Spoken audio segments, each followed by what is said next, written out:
meet at last. Sorry? We get to meet at last. I thought we've met many other times across election rallies. Don't your memory fails you? I haven't met you before. You know why? Because you keep avoiding me. Do you hold any resentment?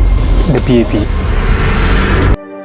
And she was not Singaporean. But it must be crazy because I'm not sure whether she knew what you're signing up for. She certainly didn't sign up for this. Daughter asked me, Papa, are we rich? ChatGPT, biggest arguments against Dr Chee. Let's go through it, sure. really quickly. We just ended the rally and there's a long line waiting for Dr Chee to sign their books. Just thought I'll share some context before the podcast. 2015 was the first time I met Dr Chee. I was online, a rally speech that he did, and it brought me to tears, which was a time where I messed up my A-levels. By necessity, I had to define my own success, and his speech gave me that mandate. It gave me that hope that yes, I can go down a different pathway and still be successful. I can champion compassion and not just credentials. And then naturally I researched about Dr. Chee and got drawn to his principles. In 2020, I wrote to him to invite him on a podcast. I had no fame, no followers, no platform whatsoever, and still he agreed to come. Right, and this was just after he lost his mum and a hard-fought GE. He still came. But he came with such sincerity and warmth. It's still on YouTube, you can check it out. Rebound with Resilience. And from then on, I've been following his journey, kind of eagerly awaiting for these elections where I feel it's finally the time. And I'm doing what I can to help him as well. I hope you enjoy this podcast. Share it around if you're undecided on your vote. Maybe this podcast will help you decide. Alright, enjoy the podcast. Did we see you? It's good to see you. It's almost 11. We will keep it short. Thank you so much. Sure. Such Thanks a for having tiring, busy schedule, and you take time. I really hope to do my best for you in this podcast. Thank you. Yeah. Thank you. It's been 5 years. The last time we spoke was April 2020. Oh, time flies when you're having fun, or not. Or not. Describe your campaign in one word so far. One word. Intense. Intense. Intense. Okay. Many highs and lows. I think you've spoken enough about that. I think I don't really want to go into that. Today's session is before I say start the podcast, I want to say that I feel it. I think this year might be your year. I don't want to jinx it.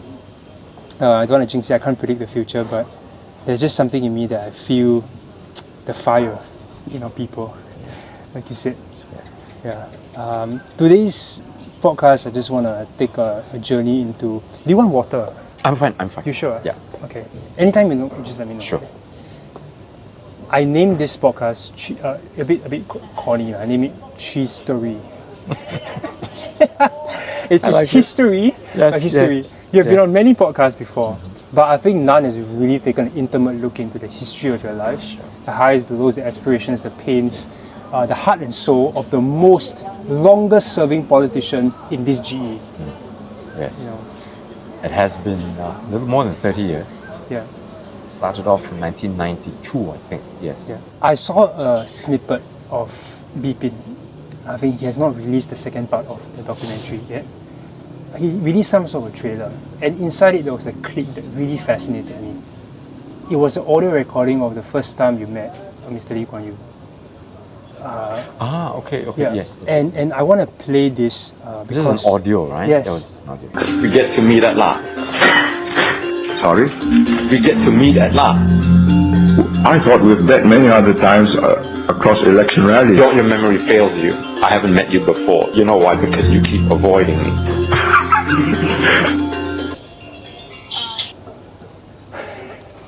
That was in a court case where he sued me.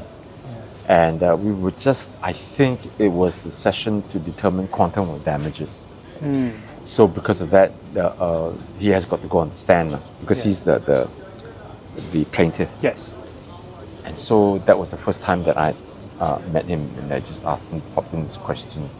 He said, I thought you met me many times before. I said, no, I have never met him before. could you take us back into that moment in court, the emotions and the essence of both of you? I remember very clearly that before him was his son, Lee Hsien-Loong. Yeah. And at that time, it came up close to noon already. And then they wanted him to come on. Yeah. But I said, then, he said, usually we break for lunch and come back again. But he said, no, he didn't want to because he had something on in the afternoon. then I said, then they wanted to continue on. But I said, but lunch, what about, we needed to go out and have some, take a bite. Then the judge said no, because, at that time I think it's Minister Mentor. Yeah. He had something to do afternoon, and I just found it really strange, right? Yeah. The court process, you just don't barge in and make people sit through lunch. So in the end, and then because my sister, who was also case, she had, I remember, toothache, and it was pretty bad, and she had medication, and she said she needed to have something to eat because the medicine says eat with food. So she said she needed to take a medicine, and then the judge gave us like 15 minutes as to go and buy tapao. Come back into the courtroom. That was completely unheard of. Yeah. So whilst this was going on, we had our drinks and our food all on the bench, on the table, you see, which is I found really weird, because this is the High Court. Yeah.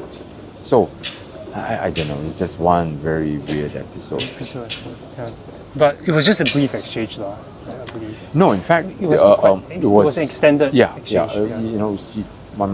She must have been up there for about an hour and a half in a cross-examination.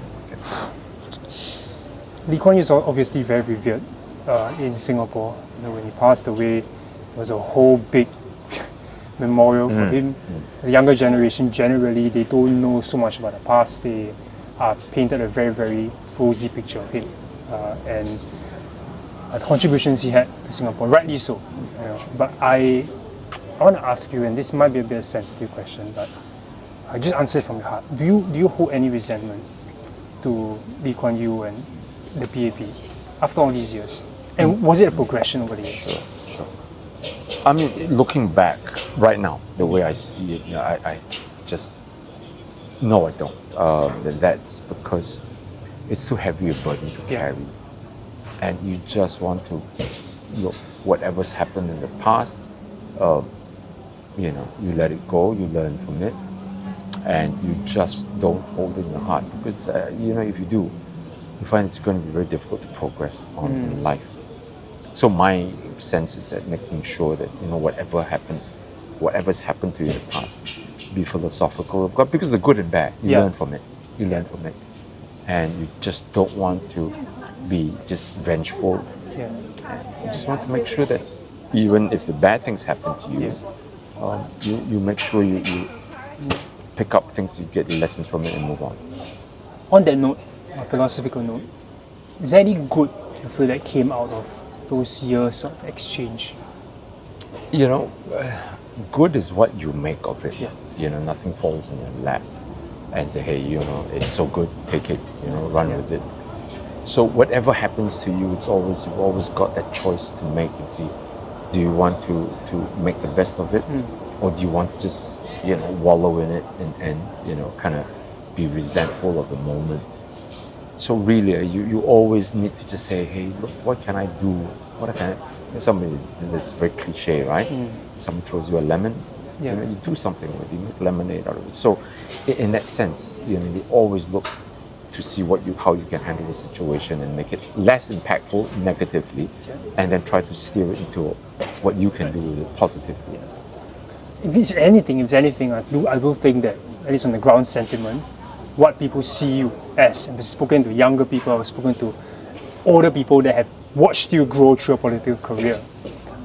Yesterday at Sembawang, before you're speaking, I was speaking to two elderly gentlemen, and they were saying, and this is very interesting, I quote them directly, they're saying that in the past, Dr. Chee used to shoot, left, right, center, and it used to be, but now it's a little bit more mellow, it's a bit more measured. And I asked him, he said, how do you feel about Dr. Chee coming to Sembawang? He said, I'm very excited. He said, I'm very excited because I watched him grow, and he's a Sembawang SMC guy. An entire generation of older folks that just, seen the progress. And if you were watching politics all this time, they would have formed their views already.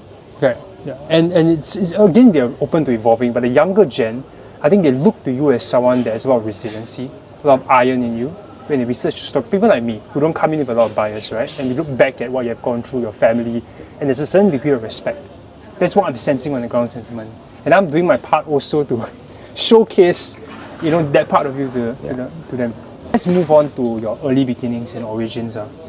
Not common at all. In fact, you were the first person that held a place in public office, that held a position in public service that openly went against the government.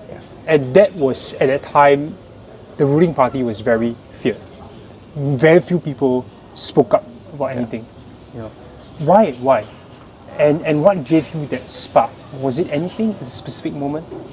Yeah, I mean, it was over an incident that happened when I was still late teens, early 20s, when NS Day. It was called a Graduate Mother Scheme. Remember the part of it, some of you might not know, but at that time, I remember Lee Kuan Yew said mothers who were more intelligent, and by intelligent he meant graduates. Yeah. So that's what they call it, Graduate Mother Scheme. If you were intelligent, you have more babies. But if you were not intelligent, meaning you didn't have a degree, have two, no more. Yeah. And I just found that was the depth of social engineering. So to me, it was so repugnant. I mean, for various reasons. Yeah. You know, women who did not have degrees, they had various reasons. Some of them couldn't afford it, and even if they were not degree material, it doesn't mean that the offspring could not, isn't it? My mother, for example, was never. She wasn't educated because of the Japanese War. Yeah. So I just found it something completely bizarre, and that's why that stirred me into wanting to come on the political scene. But again, as I said, that was very early on. So I left for the US for about a decade, and then I came back after that. Then I joined the organization. So you're studying there? I studied in the US for about a good part of 1980s. Did that slightly influence your style of politics? I don't know if it influenced my ideas, my political ideas or not, but it certainly helped me grow intellectually.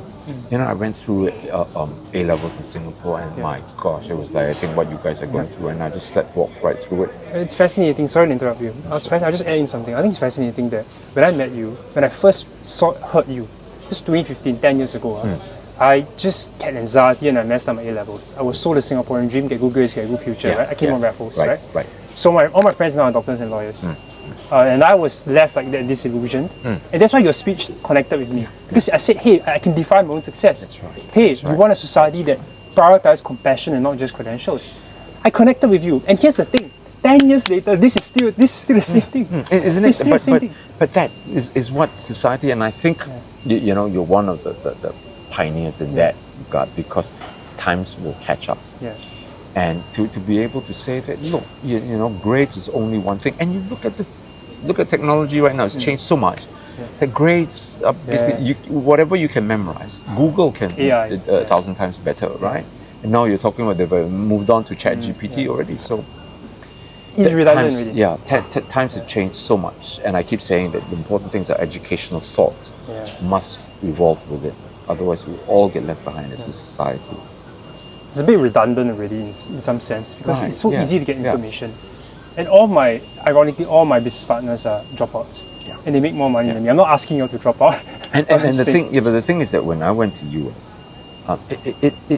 you know, when you go in there, you know that the professors over there, the first thing you want is, so what do you want to do this semester? And I'm looking at them and said, what? You should be telling me what I want to study rather than me saying what I want to study. And it's a very different, culture, that academic culture. But you see, that's where you grow. You ask questions, you know what questions to ask. And even if you don't know what questions to ask, your thoughts are being stimulated all the time. And I grew intellectually in that sense. That's why when I came back, things were again very different, in this society of ours. Let's move into the valleys. I think valleys are where the greatest lessons lie. Your most trying period, do you remember? I know you were bankrupted in 2002, 2006. Yeah, but that was not the most trying. Yeah. The most trying was when, unlike today when you have social media, you can put your case out on TikTok, people see you and say, that situation is not quite what the media paints it out to be. But at that time, we were at the mercy of SPH, TCS, and that kind of, what they said of you was who you were, or at least how people saw you. And that is just it was a very trying period. I cannot imagine. So anyway, you walked along and people would just see you, and I was called all sorts of names. And the one thing that people remember was this Lee Kuan Yew calling me a psychopath. And people literally thought that I was, psychotic in that sense. So, and then I've met so many people say, hey, but you're quite normal now. So, yeah, I mean, that was the power of the media, power of an autocratic system. I cannot imagine, because it's one thing to have no money, but a different level of pain to have no voice. Yeah, then, the difficulty is at that time, society was not accepting of you, and so, when I wrote books and went out to sell, people would see me from afar and then they would just give me a white berth. Trying to avoid you. How was that impact like on your kids at that point in time? Happily, I think, at home, of course, when they were little at the time, they really couldn't understand what was going on. But as they grew up, they could see for themselves, and then, they were reading about things, and then we sat down, we talked about it, at home. And every now and then, we'll have a conversation, and they've kind of grown into it. Yeah. I've met them in person during the elections period for the first time. Just wonderful people. Yeah, and they said, Kevin from that Radical Kindness. And I said, yeah. I met him just now. So appreciate it, yeah. Back then it was Rebound and Resilience. When I interviewed you, it was Rebound and Resilience. Radical Kindness is a new thing. Sure. Just less than a year, it blew up. But apparently they know about it rather than... Yeah, because that's the popular one on TikTok. And then, thankfully, just in time for elections to help you out. I'm just thankful it blew up in the last year. Yeah. When you have time, do check out my book. I know it's really busy. I will. It will give you a bit of... when you're elected, not if, when you're elected, it will give you a bit of insight into how to help the youth. Yeah. I think it's a huge issue, and I want to be able to do my part of it and be able to, uplift our youth. I know the statistics are pretty scary. Yeah, it is. As far as mental health is concerned. So, for what it's worth, we try to make it as part of our campaign. Yeah. And I hear you guys. I know what you guys are going through, and it's horrendous. Last question before we move to the next segment. Your wife, it's a very soft, gentle lady. Almost the polar opposite of you, at least on the surface. Yeah. She's been that. Yeah, she's been that rock there that sometimes it helps you. There's an anchor in there, and of course, with the kids and everything, she's always been there. So it's something. When we met, when I was in the US, and she was not Singaporean. Yeah. So when she came over, but she adapted. Nice. And when I first got into it, she began to realize Singapore's politics. But it must be crazy, because I'm not sure whether she knew what you're signing up for. She certainly didn't sign up for this. But through the years, come. I hate to use the word soulmates, since it sounds cheesy, but we've just been there for each other, and her for me more than the other side, the other way around. Well, I can't wait for the time when you'll celebrate it together. I know it would be just the beginning of your work, obviously. Knowing you will never stop. But I really hope that she gets to experience that with you. We'll see, yeah. Okay, let's move into something interesting. I asked ChatGPT how many times you've been to jail. And he told me, I'm not sure how accurate this is. It's so easy for me to research now, by the way. He said 1999, 5 weeks speaking without permit. 2002, 5 weeks without permit again. 2006, several times without permit and selling party papers. And in 2008, for 12 days for similar reasons. Yeah. Was it fun? I think it was, if I remember correctly, more than 10 times. Yes, several times. Right? But, it was first in Queenstown, remand. And then later on, they tore down Queenstown remand. Then I outlasted Queenstown. And then they went over to Changi side. But each time you go in, it was just that difficult period. I still sometimes dream about it, get nightmares about it. Really? But, in that sense, it was the difficulty of not being able to be with your family. And my kids at the time were still little.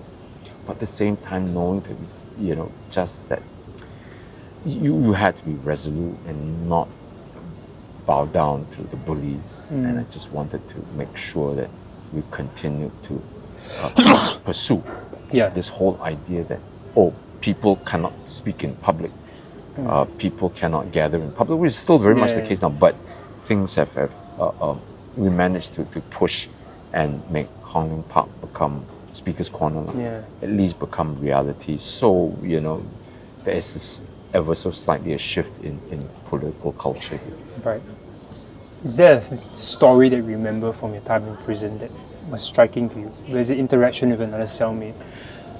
I mean, the most difficult one was the first time that I entered it, because at that time my wife was expecting our first our daughter. And I remember at the time I just told the guards, please let me know, which was any time at that. I said, please let me know my wife gives birth. And I just wanted the news, that's all. He didn't tell me. And I was in there for weeks and I was like, what's going on? How come they didn't, we're not going to labor yet, that kind of thing. So that was very difficult it was only when I was released and then it came up and then my sister came to pick me up and I said, hey, congratulations, baby girl. So I rushed right back home and then went straight up, picked her up and wow. that was... So this is something that I don't know, but you were not there at her birth? I wasn't there. That was a thing that was really difficult to take. I didn't know that. That must have been tough. Well, I guess she grew up to be a very, very amazing lady. Yes, I mean, I've been very fortunate to have 3 very well-adjusted, grown-up kids right now. So. Okay, let's move on. The next segment is on a bit tricky to talk about this, but we can talk about it in a respectful and appropriate way. Faith and religion. I googled obviously, and you've quoted your faith a few times. I read from this and see if it's accurate. I pray not for victory over my opponents, but for courage to do what is right, even when I am afraid. Faith is not sitting comfortably in church on Sunday. It is living the word daily, especially when it's most inconvenient. And the last one, the cross is not something we wear around our necks. It's something we must bear in our lives. Now, right, understandably, you don't share about your faith a lot, in a public setting. How has that influenced you? I remember at the beginning I used to attend this Bethesda Gospel Hall, and that was in Bras Basah. That's where Carlton Hotel is right now. But that was a long time ago then, and that was exactly when the graduate mother scheme came up. So I called my church elders, and I said, look, this is just so I just cannot not say anything about it. But church says, as a church, they wouldn't take a stand and that kind of thing. So, okay, then after that, as I said, I left for the US. And then I came back, I went back, and then by now, they shifted over to Ang Mo Kio already. And I got married there. And then after that, that's why I started getting in political trouble, because at the time I joined the SDP. And it was a very difficult time, because I knew at the time when I was in church, some of the ISD people were sitting in the back.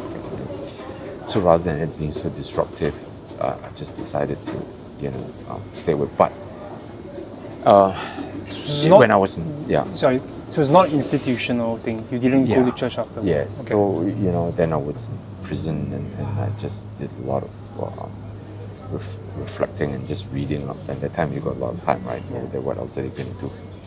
So it was that kind of time for spiritual, reflection and growth, and that helped me take me through some of the very dark periods then. How does one balance? This is more of a personal question. I grew up with a quite staunch Christian faith. My parents met in church. I think along the way, in my 20s especially, I started to kind of drift away from organized religion, because I found it easier for me to connect with people across cultures, religions, faith when I surrendered that bias, right? Right is right, wrong is wrong, that binary thinking. And of course now I'm very influenced still by my Christian roots, but I would say I'm a bit more agnostic, a bit more theistic. How does that play out, especially as a leader of a nation that's multicultural? Yeah. And people would say, "Oh, you're Christian," that was Sure. I mean, in that sense that your faith informs how you look at things around the world, right? But you've got to also recognize that as a secular society, secular party, you've got other people around you. You've got your Muslims, you've got your Buddhists, you've got your agnostics, atheists, that kind of thing. And that has got to come into play when you talk about party positions and so on. And sometimes you've got to, compromise. You've got to check your whatever you believe in at the door and make sure that you respect each other's views, especially when they don't concur.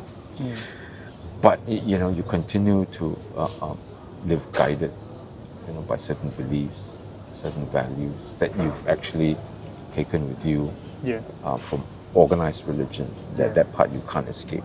Yeah. So, as I said, you've got to strike the balance between the two. Coming towards the detailing part of the podcast already. Next segment is vocation. I've been curious, how do you manage to support yourself all these years? It's just books, and during elections, I'll sell, enough books to tide me over for a few years. Oh, really? Just books? Just books. So then you must have been selling a lot of books then, because you're writing a lot. Yeah. It's just during those 9 days of elections. I've just got to sell enough to. And then, of course, then after that, just before elections, people might be interested. When things start to pick up, people's interest in politics, people might pick up, and we go out and sell again. Yeah. So that's where we met. Tampines MRT is the first time we met. So that's helped. Okay, you're a very acclaimed author, but surely books it ties you through, right? Yeah. As you end up visit the cafe, do you ever feel that it's less of a father because you cannot provide for your kids as much? Well, you live simply, you don't spend extravagantly, and kids when they're growing up, it just depends on what are your needs, what are your wants. You've got to be able to distinguish between the two. So in that sense, as long as you live simply, frugally, you get by. You get by. And then after that, it's just a matter of how, how you can begin to. And of course, you've got people also. With my kids, their aunties and uncles, they'll always be spoiling them and that kind of thing. So that part of it helps. It helps. Yeah. I mean, if you want, just go look at Behind the Man. I mean, I don't have time really to go delve into it, but Behind the Man is documentary done. Dr. Chee and growing up years. I think it was very insightful. Yeah, on family, you're going to look it up. I don't have time to really dive deep into it, but at no moment you felt inadequate as a dad? No, I mean in that sense that I just wanted to make sure that I one time my daughter asked me, "Papa, are we rich?" And then that caught me for a little while, and I just didn't answer her then. Then after this, we talked to my wife. Yes, we are rich. In that sense, rich wealth is not just in monetary terms. You don't need to have this big, car and that kind of thing. And it's just we have each other, and that to me was my wealth, my fortune was with the family. So that was what I mean. We couldn't at that time when they were growing up. They didn't have phones. Yeah. You couldn't buy them an iPad, that kind of thing. But that was not so much because we just did make the decision that look, we just want them to read, handheld books rather than just babysit them with phones, the devices. For what it's worth, your family is seen really as a role model, and a lot of people feel so heartwarmed, when they look at your family and how tightly knit you are, how respectful you are of each other. I mean, in that sense that as I said, you're very fortunate. Sometimes people think, it's your ability to bring up the kids' parenting skills. Sometimes, we all grow up to be the people that we want to be, right? And I've just been very fortunate that I've got three very well adjusted folks. In the interest of time, we're going to go quick fire here. Okay, this I found it interesting. Okay, I type in ChatGPT, biggest arguments against Dr. Chee. Let's go through a rebuttal, sure. really quickly. Past reputation and confrontational politics. Some people might feel like enter Parliament if it's too much, confrontation, nothing. Yeah. How do you rebut that? Well, you've got to make sure that you look past the headlines. Yeah. As I said last time, what they wanted to paint a green. Yeah. That was it. Now times have changed. In a sense, I'm able to reach out on social media, and people can see me, getting into the issues, Yeah. presenting facts, Yeah. making reasoned argument using logic, rather than what they said of me before. Do you feel like when you get into Parliament and face to face with all these ministers who have said certain things about you, obviously, in the media, do you feel like emotions will get in your way? Well, you've got to be able to make sure that you do your homework. Yeah. And stick to the issue. Stick to the issues. Like, for example, this time around they wanted to do the personal tax again. I really am not interested in things like that. I saw it. Yeah. The issues are what people are concerned with. Talk about those. And the way you responded to it, I half expected you to fire back your usual rhetoric. I think the way you responded to it, I was actually pretty surprised, pleasantly surprised. I'm like, wow, Dr. Chee has won this time around. Like, I just know that you've won that little battle there. I was very happy because, and people were on your side, most of them, Okay, next one. There's really only one, I would say. That only one other one is idealistic policies. Well, policies always have to be idealistic, Okay. right? So in that sense, that you want to be able to tell people to aspire, Yeah. and then you may not be able to reach it, but it doesn't matter. You see, when you reach for the stars, and if you don't reach it, that's okay. Yeah. But you always approximate what's the ideal, what's the perfect situation. But again, and if you don't do it, you always grow, Adjust. and you never go back to ground zero. But you always accumulate until you get to where you want to go. People say your body is very socialistic. Do you agree with that? No, I don't. I mean, that sense that social. These are all just labels that people put on things. But if you say that, okay, to help the little guy, that the government exists to make sure that they help the poorest and the weakest among us, yes. If you say define that as socialist, then I'm saying okay, no. But to me, it's never that label doesn't quite bother me, or think that I should live up to those principles or those values. Yeah, and I want to say one thing also in the podcast. You also said that, hey, are you anti-money? And you say I'm not, right? Go out there and make money, but don't do it at the expense of humans. Yeah, don't exploit your fellow humans. That's what I think is really very tragic in the world. And a lot of human suffering has come from because people exploit one another. Let's leave it as that. We have much work to do. I'll release this immediately tomorrow and the day after. People will see this before the result. But Thank you. thank you so much. Words cannot describe my depth It's of so gratitude. good to see you again, Jen. And good to see you, your best self forward. Yeah, I'm just repaying my debt of gratitude. That is the least I could do.